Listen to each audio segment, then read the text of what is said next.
안녕하십니까. 2024년 4월 20일 토요일입니다. 코페스 동반자 채널에서 오늘은 해성미사일 한국산 함정에서 가상 중국함 공격 예정 이런 주제와 우크라이나가 러시아 초음속 폭격기 KH-22 미사일을 격추했다는 소식, 그리고 프랑스가 수상함과 잠수함에서 동시에 순항미사일 공격 훈련을 했다는 소식을 전해드리기로 하겠습니다. 발리카탄 2024 훈련은 미국, 필리핀, 프랑스, 호주가 필리핀 영해 밖에서 훈련을 실시하는 겁니다. 그리고 자국 영해라고 주장하는 중국 영해까지 포함하는 해역에서 훈련을 하는 거죠. 말이 훈련이지 실질적으로는 중국을 견제하기 위한 전략적 물자를 비축하고 전략적 시설을 구축하는 그런 과정을 진행하는 실질적인 행위입니다. 미국은 필리핀과 대만 사이에 있는 해협을 완전 봉쇄하기 위해서 순항미사일과 SM-6를 동시에 발사할 수 있는 최신 시스템을 이번에 갖다 놓습니다. 이것은 공격을 하는 순항미사일을 보호하기 위해서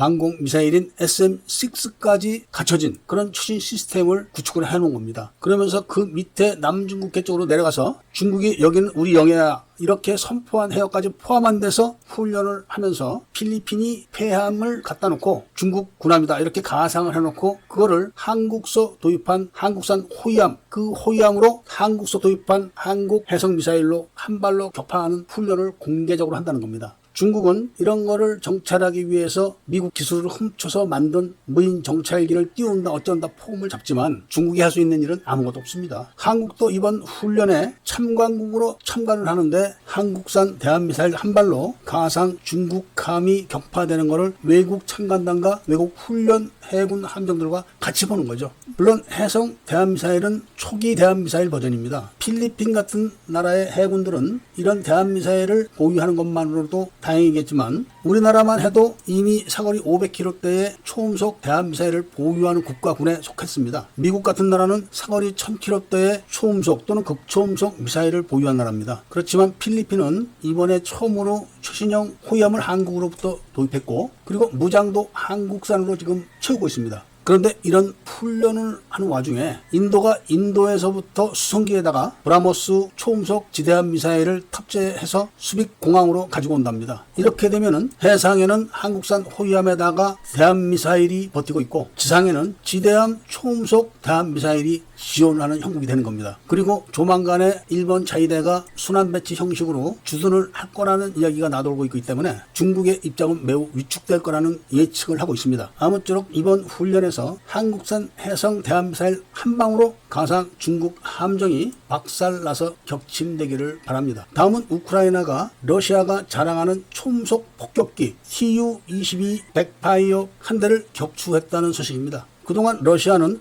우크라이나가 단 한 발도 격추하지 못한 KH-22 미사일을 이번 전쟁 기간 동안 300발이나 발사를 했고 그동안 우크라이나가 절대 공격을 하지 못해서 여유 만만하게 야간 공습을 하고 복귀를 하다가 기습을 받아가지고 적추가 됐다는 겁니다. 우크라이나는 러시아 폭격기가 6발의 KH-22 미사일 공격을 했는데 그중에 2발을 유격을 했다는 겁니다. 그러니까 이날 처음으로 KH-22 미사일도 잡고 백파이어 폭격기까지 잡았기 때문에 앞으로 러시아의 주요한 공격 수단이 상실되게 된 겁니다. KH-22 미사일은 정밀도가 떨어져가지고 많은 민간인들을 다치게 했던 그런 미사일이고 러시아는 이런 전략적 손실로 인해가지고 전쟁 수행 능력이 더 떨어지게 됐다는 말씀을 전해드리고 그 다음에는 프랑스가 프랭급 호위함과 바라쿠다급 핵 잠수함 2척을 동원해가지고 동시에 한 목표물을 공격하는 훈련을 했다는 겁니다. 정치적으로 민감한 목표물을 공격하기 위해서